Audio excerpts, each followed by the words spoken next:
আসসালামু আলাইকুম রহমতুল্লাহ। আশা করি সবাই ভালো আছেন।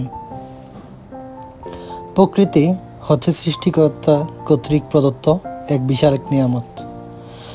আমরা কোলাহলযুক্ত যেই নগর বা শহরে থাকি, সেইখান থেকে একটু প্রকৃতির মাঝে গেলে অত্যন্ত বেশি শান্তি বা একটু অন্যরকম আনন্দ আমাদের সকলের মনে বিরাজ করে। তাই যানজটযুক্ত নগরীকে পিছনে ফেলে একটু স্বস্তির খোঁজে আমরা গিয়েছিলাম হবিগঞ্জ জেলার সোনারঘাট উপজেলায় পাইকপাড়া ইউনিয়নে অবস্থিত বাংলাদেশের অন্যতম একটি জাতীয় উদ্যান, যেটি হচ্ছে সাতছড়ি জাতীয় উদ্যান, যার দুই পাশে অবস্থিত ৯টি চা বাগান।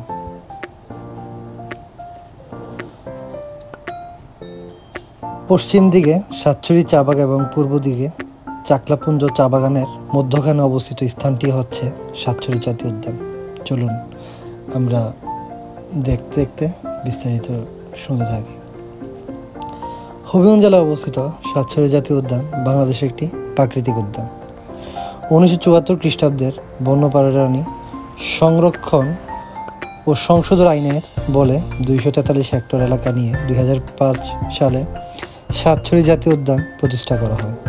এই উদ্যানে 7টি পাহাড় বা ছড়া রয়েছে, যেই থেকে এই উদ্যানটির নাম করা হয়েছে সাতছড়ি জাতীয় উদ্যান। সাতছড়ি জাতীয় উদ্যানের আগের নাম ছিল রঘুনন্দন হিল রিজার্ভ ফরেস্ট। সাতছড়ি জাতীয় উদ্যান হবিগঞ্জ জেলার সোনারঘাট উপজেলার পাইকপাড়া ইউনিয়নে রঘুনন্দন পাহাড়ে অবস্থিত। বাংলাদেশের রাজধানী ঢাকা থেকে সড়ক পথের দূরত্ব 130 কিলোমিটার। উদ্যানের কাছাকাছি প্রায় 9টি চা বাগান আছে। উদ্যানের পশ্চিম দিকে সাতছড়ি চা বাগান এবং পূর্ব দিকে চাকলাপুঞ্জি চা বাগান অবস্থিত। উদ্যানের অভ্যন্তরে টিপরা পাড়ায় একটি পাহাড়ি উপজাতির 24টি পরিবার বসবাস করে। এই ক্রান্তীয় ও মিশ্র চিরহরিত পাহাড়ি বনভূমি ভারতীয় উপমহাদেশের এবং ইন্দো চীন অঞ্চলের সংযোগস্থলে অবস্থিত। সাতছড়ি জাতীয় উদ্যানে রয়েছে প্রায় 200-এরও বেশি গাছপালা। এর মধ্যে কিছু কিছু বৃক্ষ রয়েছে যেগুলো শতবর্ষী। এর মধ্যে উল্লেখযোগ্য গাছপালার মধ্যে রয়েছে শাল গাছ, সেগুন গাছ, আগর গাছ, গর্জন গাছ, চাপালিশ গাছ, পাম গাছ, মেহগনি গাছ, কৃষ্ণচূড়া ফুল গাছ, ডুমুর ফল গাছ, জাম গাছ, জামরুল গাছ, সিধা জারুল গাছ, আওয়াল গাছ, মালে গাছ, আকাশমণি গাছ, বাঁশ, বেত গাছ ইত্যাদি বিশেষ নাম করা যায়। এই উদ্যানে 197 প্রজাতির জীবজন্তু রয়েছে। এর মধ্যে 24 প্রজাতির স্তন্যপায়ী, 18 প্রজাতির সরীসৃপ, 6 প্রজাতির উভচর, আরও আছে প্রায় 150 থেকে 200 প্রজাতির পাখি। এটি বাংলাদেশের একটি সংরক্ষিত বনাঞ্চল এবং পাখিদের একটি অভয় আশ্রম।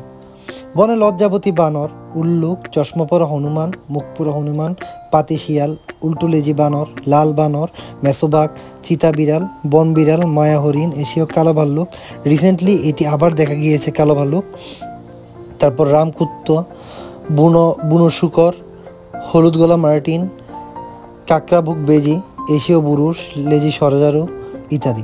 সরীসৃপের মধ্যে রয়েছে বিভিন্ন প্রজাতির সাপ।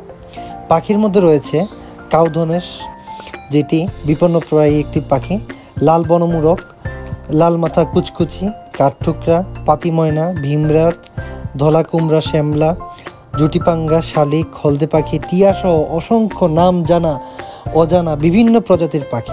এছাড়া গাছে গাছে আশ্রয় নিয়েছে অগণিত পোকামাকড়, ঝিঝি পোকা তার মধ্যে অন্যতম। শকুন বাংলাদেশের একটি বিপন্নপ্রায় প্রাণী।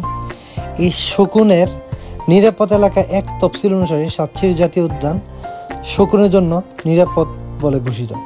বাংলাদেশে যে কয়টি জাতীয় উদ্যান রয়েছে, যেমন খাদিমনগর জাতীয় উদ্যান যেটি সিলেটে অবস্থিত, শিবপুরী নার্গাজুন জাতীয় উদ্যান এটি নেপালের, এছাড়া গাজীপুর ভাওয়াল জাতীয় উদ্যান, শ্রীমঙ্গলের লাওয়াসাও জাতীয় উদ্যান, এগুলোর মধ্যে অন্যতম একটি আকর্ষণীয় একটি জাতীয় উদ্যান হচ্ছে এই সাতছড়ি জাতীয় উদ্যান।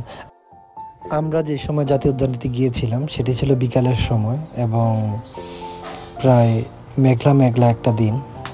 আমি এবং আমার অত্যন্ত কাছের একজন বন্ধু, আমি এবং হাবিব, আমরা দুজন গিয়েছিলাম সেই জাতীয় উদ্যানে। এই অংশটি হচ্ছে পরিত্যক্ত একটি অংশ এবং যেটি জঙ্গলের একবারে মধ্যবর্তী স্থানে অবস্থিত। এই যে আমরা এখানে দেখতে পাচ্ছি বানর।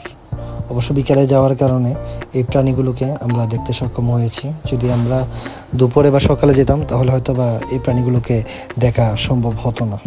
আপনি আপনার পরিবার এবং আপনজনদেরকে নিয়ে যদি এখানে আসতে চান তবে এখানে আসতে পারেন, কারণ এখানে আশেপাশেই রয়েছে বিভিন্ন হোটেল, মোটেল সহ বিভিন্ন রিসোর্ট।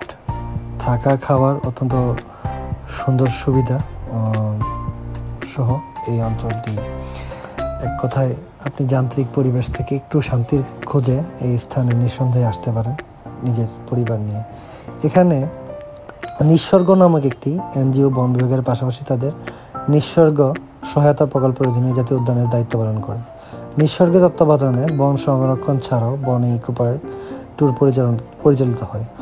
এছাড়া নিঃস্বর্গ প্রকল্পের অধীনে বিভিন্ন শৌখিন দ্রব্যাদি বিক্রয় হয়ে থাকে। সাতচল্লিশ জাতীয় উদ্যানের এনজিও প্রকল্পের সহায়তা শিক্ষার্থীদের জন্য স্টুডেন্ট ডরমিটরি আছে, যেখানে মাত্র 125 টাকায় রাতে থাকার ব্যবস্থা রয়েছে। সকলে ভালো থাকবেন। আসসালামু আলাইকুম ওয়া রাহমাতুল্লাহ।